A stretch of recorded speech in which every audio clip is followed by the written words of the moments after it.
friend! What's up sa inyo mga kasando? Ngayon boy, bibili ako ng napakalupit ng kotse. Ang kaso nga lang, wala akong pera ngayon. Kaya anong gagawin ko ngayon pre para mabili ko tong napakaangas na kotse na to? Unang segundo, gumising ako. Kaso ngayon, naramdaman ko yung gutom ko. Ang hindi ko alam kung meron pa ba akong pagkain dito. Kaya ang ginawa ko, naghanap-hanap muna ako kung meron ba akong natitirang mga pagkain dito. Kaso nga lang, mukhang wala yata talaga akong mahanap dito Mukhang wala na nga talaga akong pagkain. Pero hindi pa rin ako tumigil sa paghahanap. Tinignan ko yung chest, ang kaso ang laman lang ay sombrero. Mukhang wala na yata akong pagkain. Uy, meron pala akong apple dito. Kaso nga lang parang hindi naman sapat to Hindi nakakabusog yung apple pre. Ako po, paano na kaya to boy? Kaya lumabas na lang ako para makapag-isip ako kung anong gagawin ko ngayon. Gusto ko yung makakain na masarap Tapos, may nakita ako dito. Ano kaya to? Parang may bagong tayo dito tindahan kaya to? Tapos, napansin ko lang din, parang may kakaiba sa araw ngayon. Para bang iba ang kulay ng paligid. Pero pinuntahan ko yung nakita ko dito, ano kaya to? Uy, merong sign.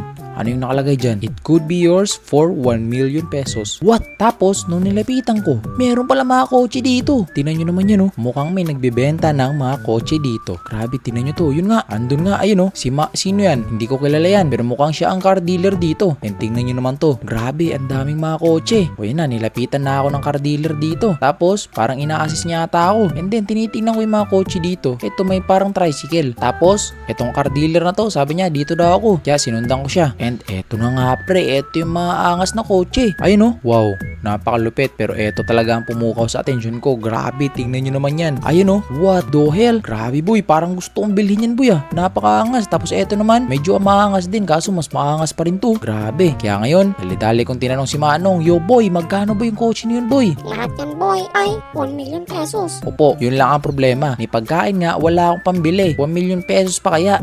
Pero gusto kong bilhin yung coaching yun. Kaya ngayon, susubukan ko maghanap ng paraan para kumita ako at magkaroon ako ng 1 million pesos.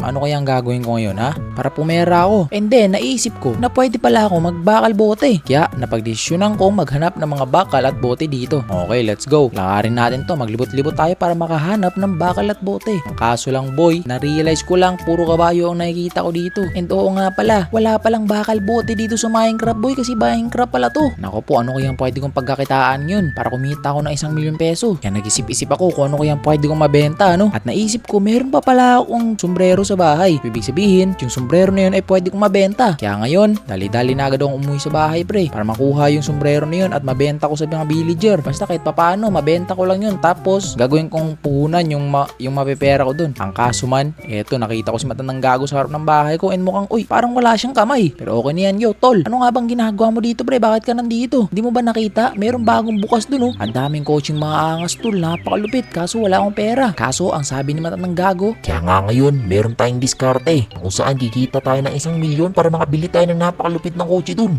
ano ang gagawin natin tol? Kaya ang hirap-hirap kitain ng 1 milyon pre. Saan tayo makakahanap ng 1 milyon? Tapos may binigay siya sa aking mapa. Kaya tinignan ko kung anong klaseng mapa to. Lokasyon ng mga kawatan. Ha? Yo tol, ano to? Bakit may mapa ako dito tapos lokasyon ng mga kawatan para saan to? Sabi niya, Mga magnanakaw na nagnakaw ng 1 milyon. Tapos yung mga magnanakaw na yun ay naging zombie dahil na-infect sila sa lumalaganap ngayon na virus na tinatawag na zombie virus. Nalanghap nila yun kaya ngayon naging zombie sila.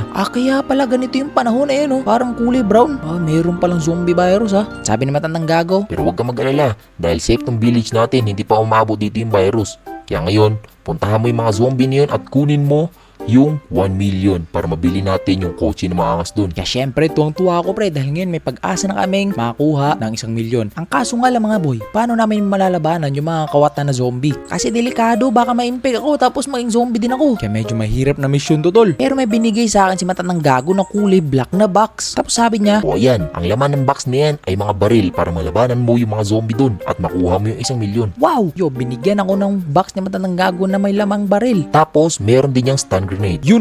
Okay, saktong-sakto to mga boy. Kaya dali-dali ko na agad tinignan yung box nang makita ko kung ano talaga yung laman nito. Eto na mga boy, let's go, open the box.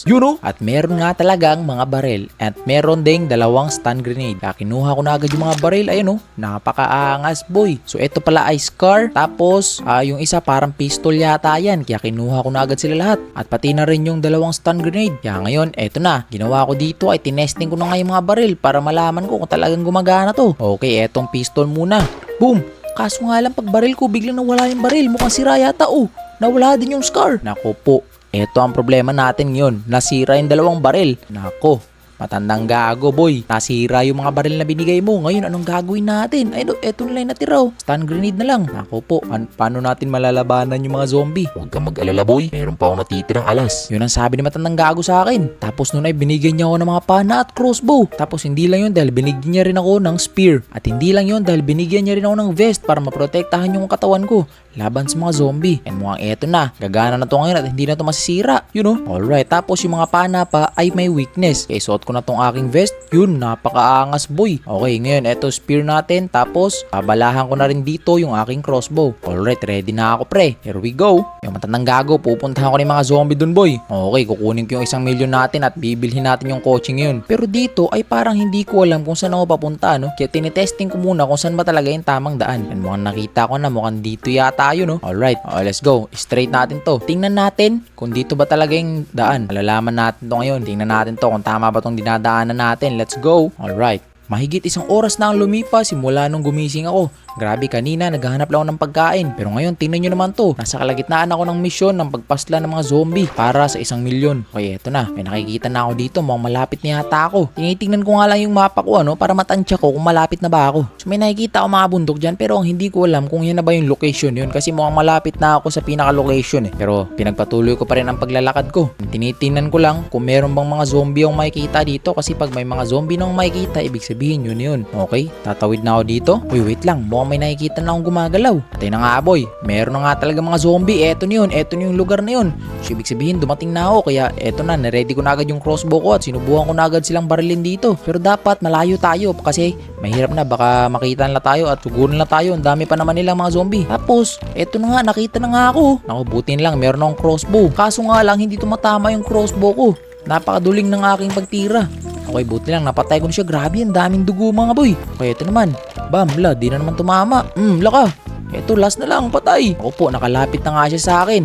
Pero buti lang, meron akong spear. Mali rito boy. Laka, patay, natake niya na ako.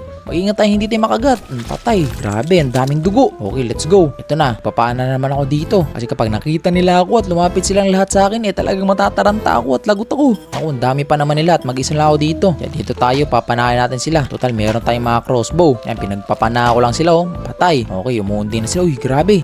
Okay. Ngayon ko lang nalaman na nanggagaling pala sila doon sa may kuweba. So, okay. Siguro yung mga kawatan, nag-hideout sila dyan sa kuweba, no? Tapos, naging zombie sila dahil nga na-infect sila sa zombie virus. Uy, eto na nga, nakita ulit ako. Kaso ngayon, eto, may dala siyang axe. Pubutin lang talaga at meron akong crossbow. Bagang.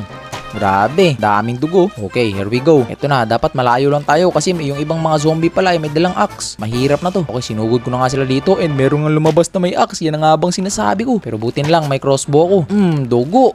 Grabe boy, patay. Okay, let's go. Sabi, dumadami na rin yung napapatay kong zombie. Tingnan natin kung madami pa sila dito. Uy, merong isa dun. Uy, dalawa. Uy, 3. Patayin natin yung may axe kasi delikado. Ako, eto na yung iba dito. Patay. Patayin na yung may axe. And eto naman, okay, last one na nga lang mga boy. Papatayin ko na to. Goodbye sa'yo, boy. Patay. Alright. So, i-check ko pa rin dito kung meron pa ba. At hindi ako nagkakamali, meron pa nga. Grabe, meron pa rin, Patayin natin yan. Buti na lang at wala tong axe. Mabilis lang yan, Ito na, isa pa. Nasa baba siya, patay. Okay, ngayon, check natin, meron pa ba? Mukhang wala na. And eto, tama nga, andito na ako sa location. Ang tanong dito, asan yung pera? Asan yung 1 milyon? Kaya, ang ginawa ko dito ay naghanap-hanap muna ako. Naglilibot-libot ako, tumitingin ako sa mga gilid-gilid. Tapos, tinitingnan ko yung mapa kung asan ba talaga. Tapos, nasa gilid ko lang pala, ayan Di ko nakita, pre. Okay, kaya nilapitan ko. Sinigurado kung ito ba yun. Okay, oo nga. Ayan na nga yung pera. Ayun, daming pera. Limpak-limpak. Kunin na natin yan, boy. Okay, let's go. Eto, teka lang. Bilangin natin kung 1 milyon na ba to. Tingnan natin, Grabe, daming pera. 400k, tas dalawa. So, ibig sabihin, 800k. Tapos, plus 200k. 8 plus 2. Okay, 10. So, ibig sabihin, eto na yung 1 milyon, boy. Let's go. Nakuha na natin ang 1 milyon, mga boy. And ngayon, ready na tayo para bumalik sa village at bilhin yung napakaangas na kotse. And nga pala, hindi ko nagamit yung aking stun grenade. Meron pa akong dalawa dito kasi na-busy ako kakaano ng crossbow Meron pa pala akong stun grenade dito. Hindi ko nagamit Okay, tara, bato natin tong mga to dito para wala nang ebidensya. Yan, uy, naku po. Tinamaan ako ng sarili kong stun grenade. Bobo. Okay, tara na. Balik na tayo sa village, boy. Let's go. Alright, at nakabalik na nga ako sa village and binalita ko na si matandang gago. Boy, matandang gago pre, di na mo to, limpak-limpak na pera pre, limpak-limpak na sa lapi. Ngayon, ready na ako na bilhin yung coaching maangas dun. Sabi niya, Pero pang inaantay mo, bili mo na. okay, let's go. Bilhin na agad natin yan. Kaya, dali-dali nang pumunta doon sa bilihan ng kotse.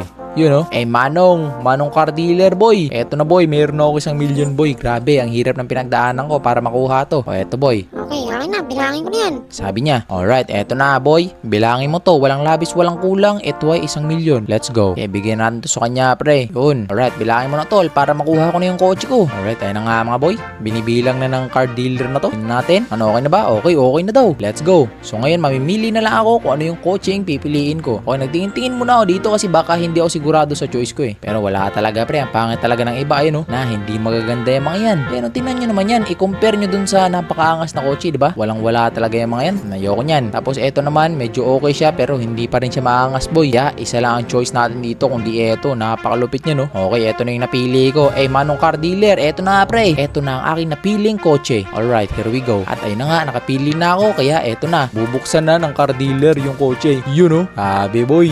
Eto na nga yung kotse. Grabe, akala ko magbubukas ng kusa yung glass. Yung pala, sinira niya lang, binasag niya. Okay, eto na. Kaya maraming salamat, boy, ha. Eto na yung kotse. Napakalupit. Yo, tingnan nyo yan, pare. Okay, ngayon, subukan na natin tong i-drive. I-drive test na natin. Here we go. Grabe, ang angas pa ng lobo.